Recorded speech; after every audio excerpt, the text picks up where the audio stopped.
In the United States of America, our Constitution contains a Bill of Rights, the First Amendment of which states that Americans have a right to freedom of speech and of the press. Through internet censorship, this essential right is being infringed upon. So what is internet censorship? It is defined as blocking of various information on the internet, like pictures, posts, or even media. This is done through blocking certain DNS, terminating TCP packets that don't fit in the country's guidelines, or DNS poisoning where websites can't circumvent IP blocking.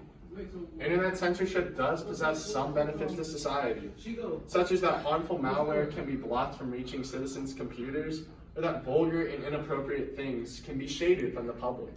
No one wants for viruses to infiltrate their computer, or for derogatory phrases to suddenly fly across their screen.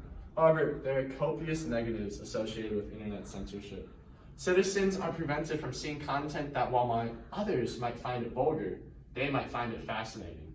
It can limit freedom of expression and creativity of the society as a whole, as citizens suddenly find themselves as cogs in the great machine of life.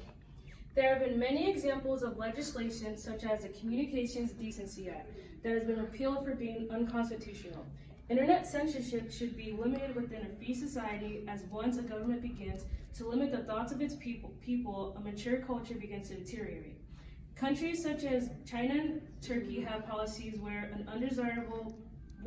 are undesirable for citizens, and replicating their control over ISPs is simply illogical.